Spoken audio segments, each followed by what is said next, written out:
And news now continues. But first, let us apologize for that break there. And we'll begin with updates from the local government polls in Rivers State, where the Rivers State Independent Electoral Commission is conducting local government elections amid political tension. Citizens complied with restriction orders to cast their votes. At the time of filing this report, the polls were generally peaceful, with voters eager to exercise their civic duty despite initial fears of violence. Many expressed relief that the elections were conducted without major incidents. The outcome of the election is expected to have significant implications for the political landscape in Rivers State. This is one of the fairest and peaceful, seamless elections ever to be held in Rivers State. You can see the atmosphere is fully charged. Our people are out here to vote. Elections are truly going on in Rivers State, and I want to thank RISEC for the timely delivery and arrival of voting materials. This is unprecedented. We've never had it like this before, unlike other times where most times voting material arrives by 12. And at the end of the day, voters are already tired. Now we've been accredited, I have voted. You can see other persons are voting. The election is moving free and fair, and that we want to appreciate the people for coming at max to cast their vote. Despite that, we have those who are distracting, who want to distract the election. But by the grace of God, RISEC has indeed done well. They've done 98% of what we expected them to do by doing the right thing. And in line with what the Supreme Court have said, that we should conduct the election within the 90 days, that elections should be held in Rivers State. But by the grace of God, we are very happy, and we want to thank our people for coming out and voting us. We're also aware that some people have started, leading protests. We're also aware that this thing belongs to all of us. Meanwhile, Inspector General of Police Kayode Egbetokun has cautioned Rivers State Governor Siminalayi Fubara against making baseless allegations. This follows the governor's threat to hold Egbetokun accountable if there was a breakdown of law and order in the state. The tension arose after Fubara intervened in an incident at the Rivers State Independent Electoral Commission office, allegedly preventing a police attempt to remove election materials. The police have described the governor's remarks as unwarranted, urging caution and decency in the pursuit of political objectives. Still in Rivers State, the military has withdrawn its battalion from the front of the Independent National Electoral Commission office in Rivers State. The withdrawal is in compliance with a judgment by the Federal High Court in Abuja, which barred the military from participating in the local government election scheduled for October 5th in the state. Residents were seen raising their hands as they passed through security at the INEC office. This development came in the lead up to the local government election, which has been overshadowed by controversies and political tensions. Now joining us at first, we would start our conversation today with a bit of live update on the elections in Rivers State. And joining us live now is Honorable Tony Okocha. He's the chairman for Rivers APC. Honorable, many thanks for joining us. We appreciate you for doing this with us. I just want to confirm that you can hear me.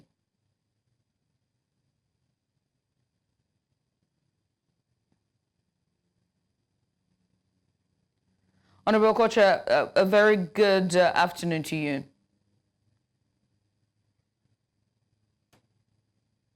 All right, in the meantime, we will try to have that conversation and try to establish the audio. But in the meantime, let's bring our correspondent who is on the ground and at a polling unit there in Rivers State, Austin Azu. Austin, thank you so much for joining us and well done so far. What's the latest and where are you at the moment? Good afternoon, Judith. Currently, we are at Nkana local government area of Rivers State, and this is currently at the ward level. We are currently at Ward 1, and the Ward 1 comprises of so many polling units. Behind us, you can see one of the polling units. Voting is still on. Okay, polling unit 26. Voting is still ongoing, and you can see the voters doing that on printing, doing their verification, and they are doing their, casting their ballots. And of course, we have some people here to speak to us how the process has been. Okay, please come forward. Tell us your name and tell us the process so far. What's your name? My name is Sudofia Nyebuk. Now the process is going on cool. This is the most peaceful election I've ever observed and followed up in Kana local government area. This is Ward 1, the unit 18. Can see things are going on smoothly and the people are happy of having this peaceful atmosphere. Okay, take us through the security aspect of it. How's the security like? The security, previously, you can't just come out for an election without a gunshot. But all through the day, all night, all through the day, we've not heard any form of security threats. Everybody is moving about with their elective work. The security is very, very okay. It seems people of Rivers State and Nigerians are quite concerned about the security of the state. But nevertheless, from what you said so far, everywhere seems to be peaceful. Okay, come and tell us more about how is the security like in other places you have gone to? Tell us your name and your designation. My name is Joshua Nwapa, the non-indigenous in Kana local government, organizing people. But I love the outcome of the election of today. We thank the governor of the state, Safim Larry Fubra, who made a great this event to be in peaceful way. We entered here and we voted, and we still standing here without nobody that are running a helter-skelter or having anything disturbing. Rather, the peaceful election is going. People are on the line voting. Those that don't want to stay to look what is going on are going to their house peaceful way.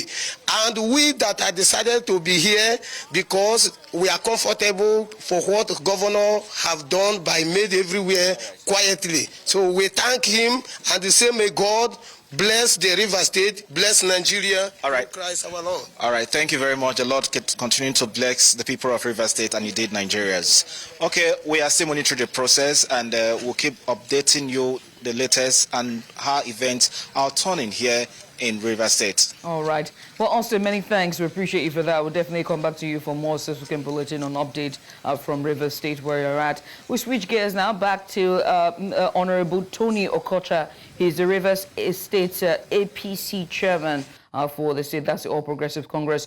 Honorable Okocha, can you hear me now? Hear you. I can hear you. Loud and clear. Thank you so much.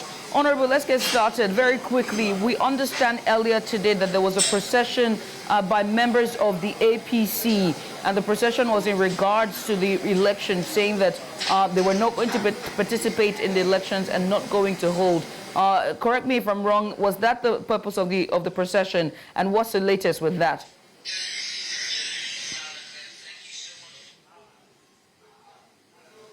Okay, I can barely hear you, like I said before. Maybe I should go ahead and anticipate what the questions you have asked. Now, if it is about the protest of Rivers people, well, it was spontaneous.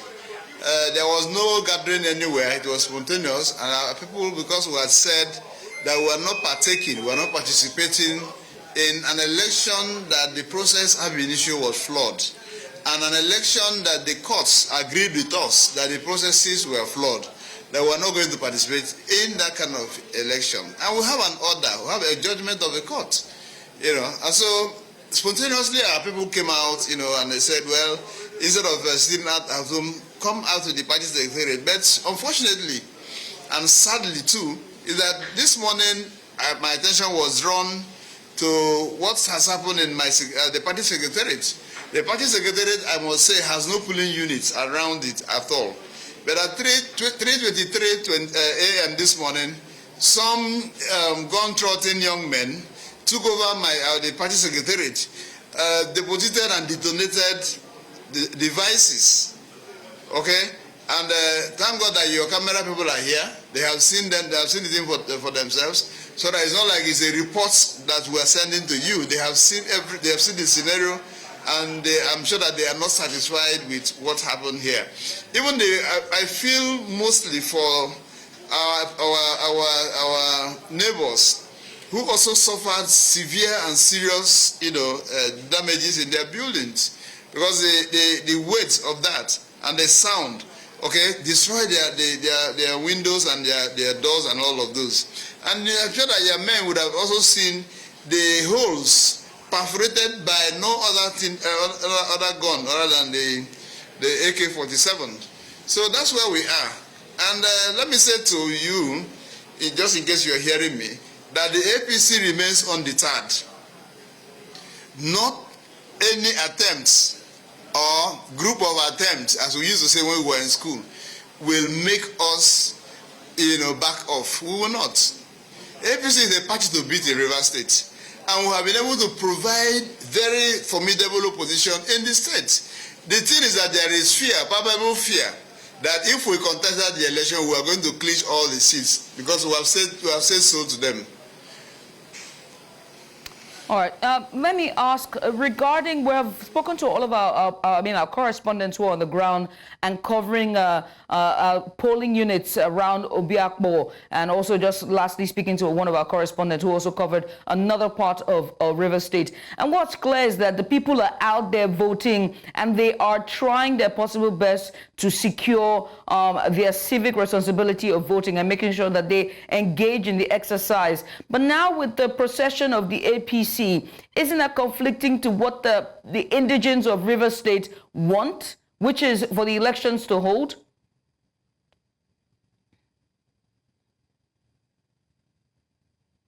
Well, if I heard you, you are reporting about what happened in Obiakpo. It's just a few minutes ago that somebody hinted me that Obiakpo Secretariat was also, under attack.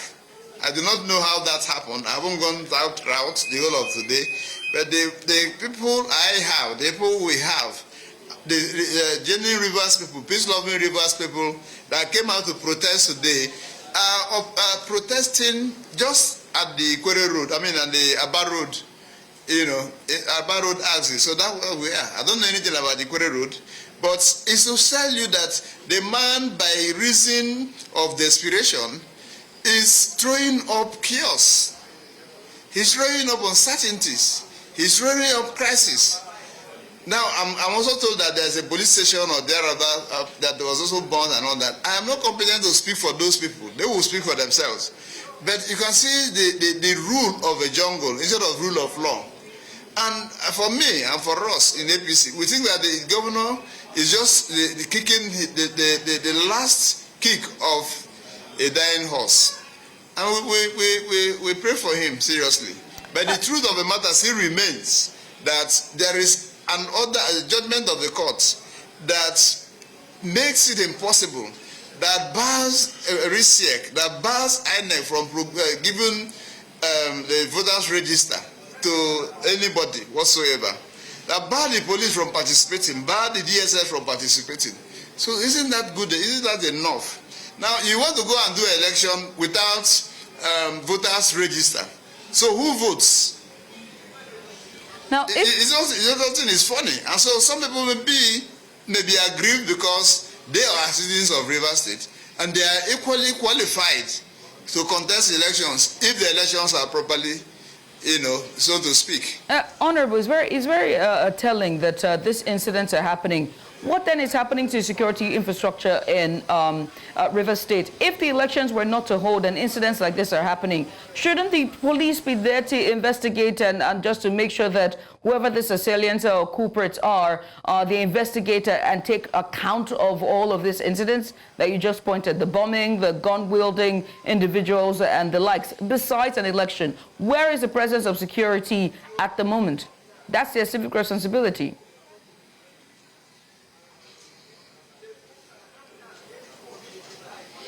Well, my dear, I'm sorry that I'm unable to get your questions properly. I told you that the thing is ghosting.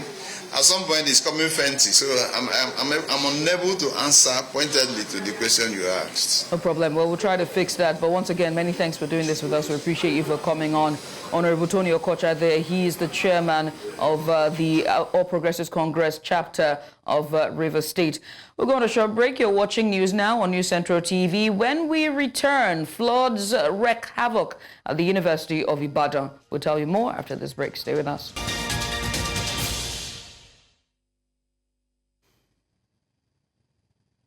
Hey, welcome back.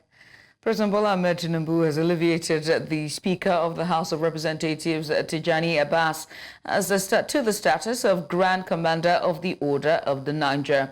This decision follows a debate in the House of Representatives concerning the initial conferment of the Commander of the Federal Republic on both the Speaker and the Deputy Senate President.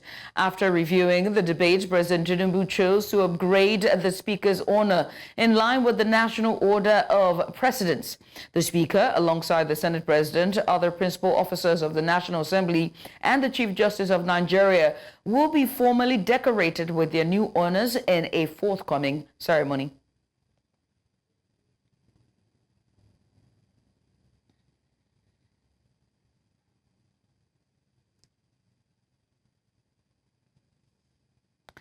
The Center for Reform and Public Advocacy has warned activists, lawyers, and other citizens against the continuous blackmail and attack of Nigeria's judiciary.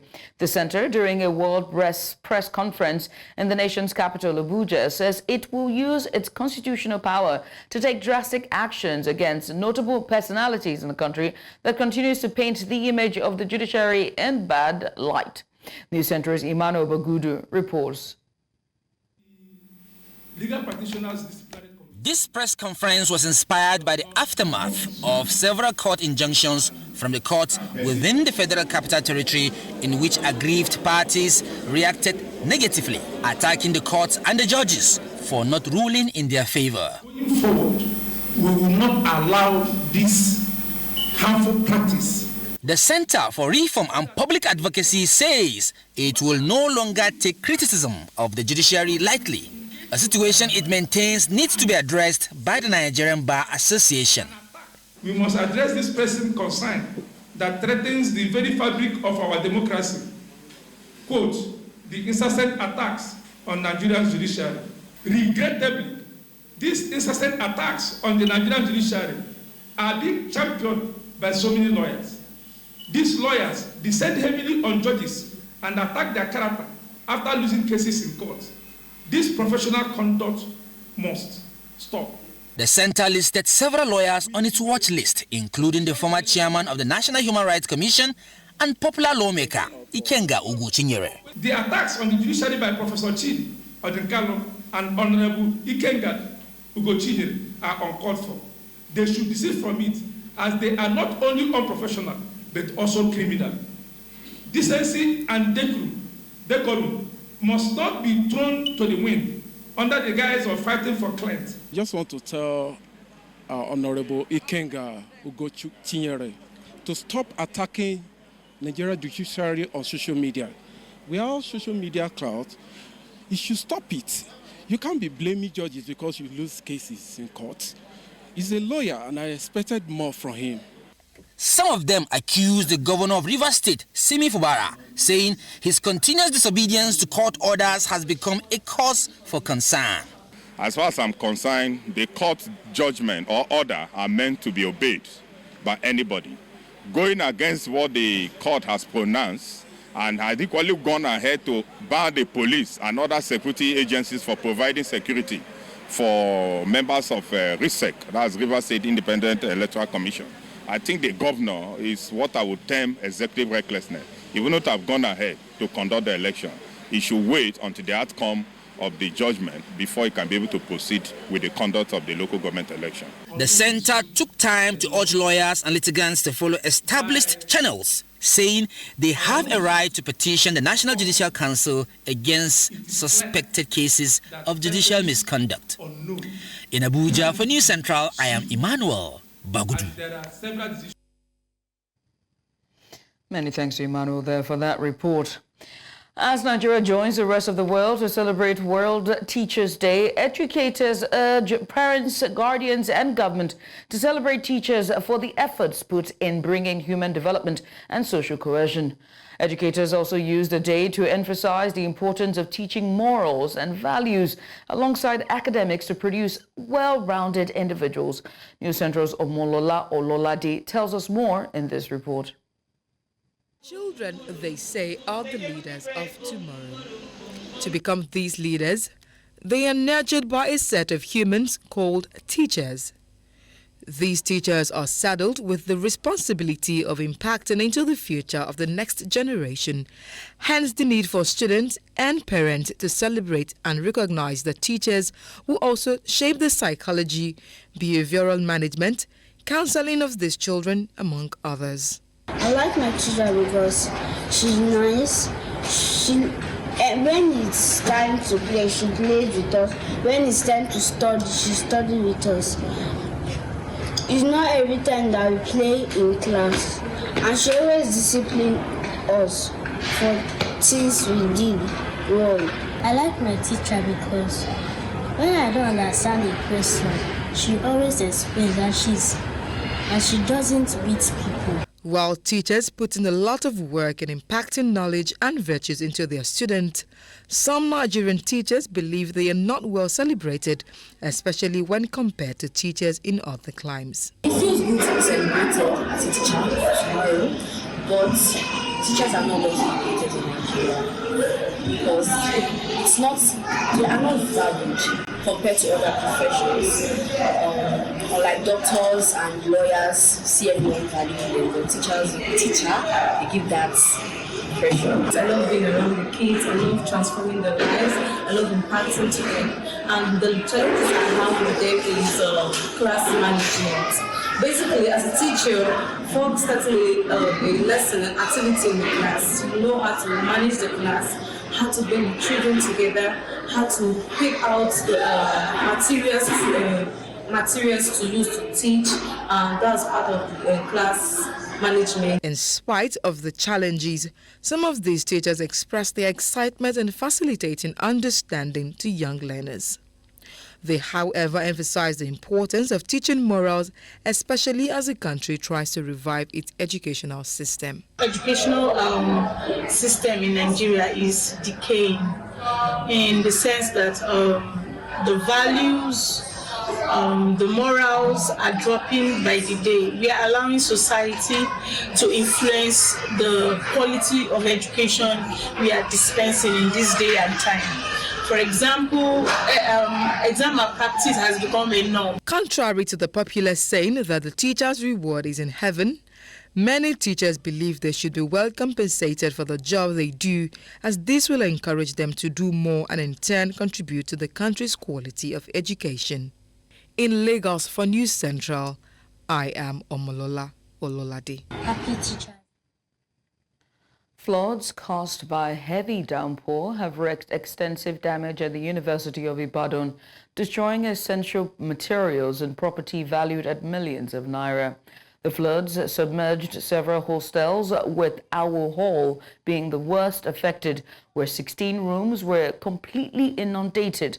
Now, students' belongings, their foodstuffs and documents were reportedly destroyed as the floodwaters took over rooms, toilets, kitchens and entrances. The university community has been significantly impacted and the full extent of the damage is still being assessed.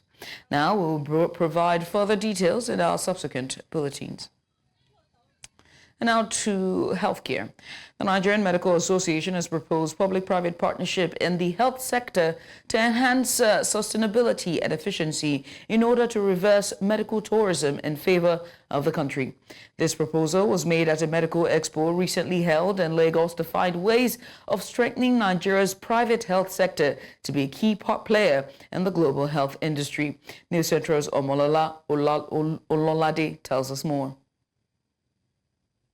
Nigeria contributes an annual flight capital of over $2 billion to medical tourism industry through its export of patients, thereby boosting the economies of other nations. To stem this negative trend, the Nigerian Medical Association at the Healthcare Expo proposed the adoption of public-private partnerships in the health sector to enhance sustainability and efficiency towards reversing the current flow of medical tourism. It's informed by the decision of the Nigerian Medical Association to take steps that will help us to reverse medical tourism in this country in favor of Nigeria, so that Nigerians will not have to travel out of this country in order to seek for healthcare. While the country's inadequate healthcare infrastructure and the mass exodus of qualified medical personnel to other countries may have contributed to the surge in medical tourism, experts believe providing medical practitioners with the necessary support will change the narrative of brain drain in the country. Why can't we see our own doctors here in Lagos and in Nigeria? It's because we've not paid attention to ensuring that their welfare, their space, their environment is properly regulated, that they are appreciated, and we're paying correct tariffs for their services. When we're also partnering with private health insurance agencies, HMOs, to be able to allow them to operate in Lagos, but at the same time to make sure that they're not undermining each other and that that space is regulated and controlled by a combination of both government and private sector. Medical practitioners, however, emphasize the importance of reversing medical tourism while urging the government to play its role in ensuring that the healthcare space is protected to accommodate private investment. It's important we reverse medical tourism, and it has to be driven by the Nigerian Medical Association so that we can give opportunity for people to know what are the healthcare indices, healthcare healthcare services available for us in Nigeria. They are cost effective. There's little dollar flight because what you pay for those services abroad are very, very much. For example, to get a kidney transplant done in America, you take about 2.5 years to be on the list. From the perspective of experts, retaining healthcare spending within the country will help stem medical tourism, as those funds will be reinvested into further developing medical infrastructure and services. In Lagos for News Central, I am Omolola Ololade. And the news continues now in Central Africa. The Democratic Republic of Congo, the epicenter of an mpox outbreak, will launch a vaccination campaign against the virus on October 5th and will start with the most areas most affected. Now, due to the current limited stocks of vaccines, this will be the case. Health Minister Samuel Roger Kamba confirmed this at a press conference in the capital, Kinshasa. The African Union's Disease Control Center said more than 800 people across Africa have died from mpox. Le 5 octobre, la campagne de vaccination. Bien sûr, nous allons lancer en tenant compte de doses dont nous disposons et en tenant compte de la stratégie que nous avons prise, c'est-à-dire de toucher d'abord les zones les plus impactées par les virus. De Goma, demain, quand on lance, on amène immédiatement les doses dans le Sud Kivu parce que le Sud Kivu est la province la plus touchée. Et donc, on va essayer de vacciner d'abord effectivement les adultes parce que le vaccin que nous avons reçu est déjà homologué pour les adultes. Et bien sûr, il y a des recherches qui nous font penser qu'on peut l'utiliser aussi chez les enfants de moins de 17 ans. Mais pour l'instant, étant donné le nombre de doses que nous avons, nous allons commencer par les adultes. Les besoins sont beaucoup plus importants. Vous pouvez imaginer que dans un pays de 100 millions d'habitants, ce n'est pas avec 265 000 doses qu'on résout le problème. Mais c'est déjà assez pour commencer dans les zones les plus touchées. Nous attendons que le deuxième lot de vaccins Bavaria Nordique, qui nous a été annoncé par la France de 100 000 doses, arrive. Mais nous attendons plus encore les 3 millions de doses que le Japon a promis et pour lesquelles effectivement nous avons déjà... Chad's authorities are on high alert as heavy rains cause two major rivers to swell, worsening the country's flood crisis. The Chari River has risen by over 26 feet in just 10 days, threatening the capital city of Jamana. The severe flooding has already claimed 503 lives, affected 1.7 million people, and destroyed thousands of homes and farmland. The United Nations has warned of the devastating impact of climate change in the region, calling for immediate action and funding. In addition to human casualties, the floods have taken a heavy toll on livestock, with 60,000 heads of cattle drowned. The situation remains critical, with authorities working tirelessly to mitigate the disaster.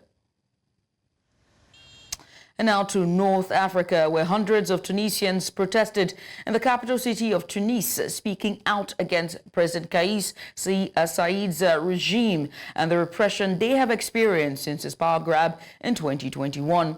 The protesters marched along Habib Bourguiba Avenue, calling for an end to Saied's rule and denouncing the attacks on freedoms and human rights.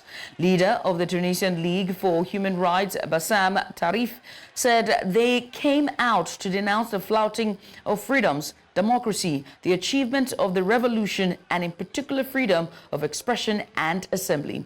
The protesters are boycotting the upcoming presidential elections as they believe the elections violate the law and are illegitimate.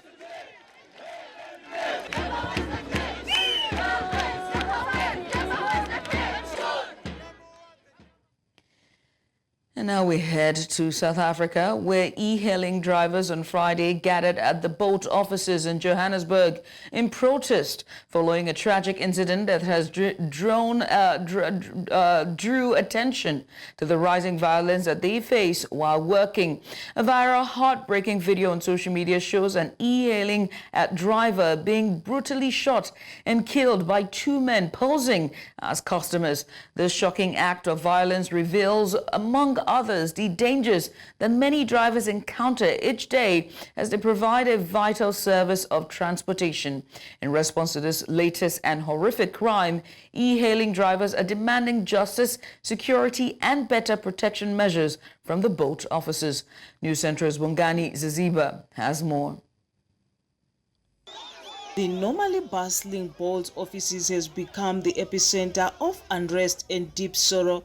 These e-hailing drivers are gripped by fear and fury. This protest is not just for their colleague Nguquko Gaza, but for their lives. Nguquko was brutally murdered, a victim of a crime that has left an indelible mark on the e-hailing community. He was gunned down by suspected customers who lured him under false pretenses, only to rob him of his life and dignity. His death is a chilling reminder of the dangers that are within the e-hailing everyday job. Look at our brother now instead. When you go to them, they always close the gate. Look at now, they close the gate. How can you close the gate for your partner? For what good reason? So we are good when we're making money, but when it's time for them to account, they are nowhere to be found. So this is what we don't want. That's why EPCO is here and all the members of the e-hailing in South Africa, in Gauteng, South Africa, are here, all of them in numbers, to make sure that this board, if they don't comply, they must leave. They must leave. We are tired of our brothers every day, every week, every month. We are complaining about debt, we are complaining about robbery, complaining about everything that is happening on e-hailing. But no one is accounting from board anyone. Criminals, they do whatever they want to do. And they are attacking us. Every day, they are killing Uber drivers. They are raping us as women. They will come and touch us in the way that if you complain, they'll say, they will rate you bad. They'll block you in board. As the news of the death spread, so did outrage. E-hailing drivers from all corners have descended upon the Bolt offices. They demand answers, accountability, and above all, safety. Anyone can open an email address at any given time. We're living in a world where everything is accessible on the phone, right? But now when that person requests, there is no form of history. You can't trace that person. You understand? So what we're asking, we're saying that at least give us that verification process, which is almost similar to ours, right? The statistics speaks for themselves, as South Africa is one of the highest rates of gun violence in the world, and today its shadow looms large over hardworking individuals seeking a livelihood. This tragedy has ignited a movement. Will the management heed their demands? Will the call for safety resonate beyond these walls? These, among others, are pertinent questions. A call for safety, security, and a future where every dog comes with the basic human rights, the right to live. In Johannesburg, for News Central, Bongani Zaziba.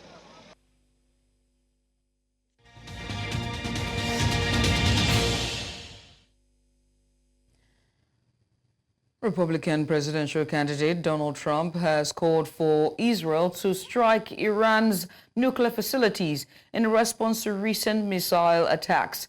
Speaking at a campaign event in North Carolina, Trump criticized President Joe Biden for opposing such strikes. Biden had previously stated he would not support military action against Iranian nuclear sites, despite nearly 200 missiles being fired at Israel. Trump contends that Iran's nuclear program presents a significant threat and argues that Biden is wrong to rule out a military response. The comments come amid escalating tensions between Iran and Israel. It's happening very fast, and, we could end up in World War III before we get there.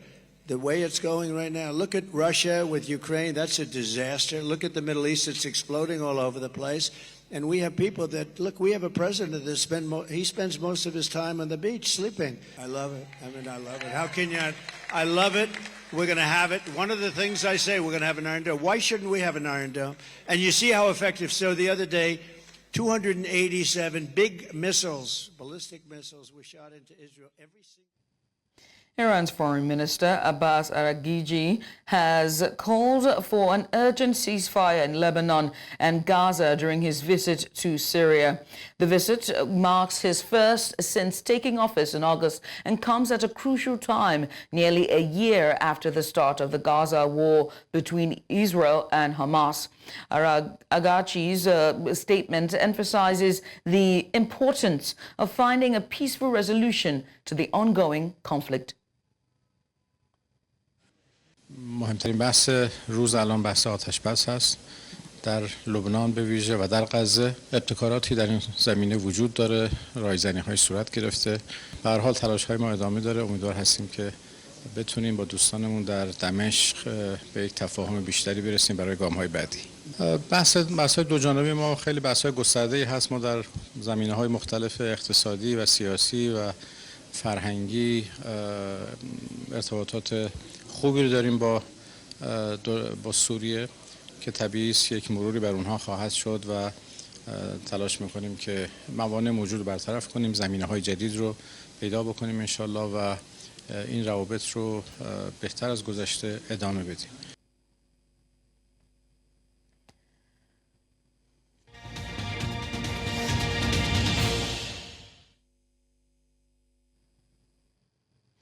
The Nigerian Football Federation, NFF, has approved a budget proposal of 17.6 billion naira for the 2025 financial year. This was revealed in a communique issued at the end of the NFF's annual general meeting, AGM, held in Asaba, Delta State.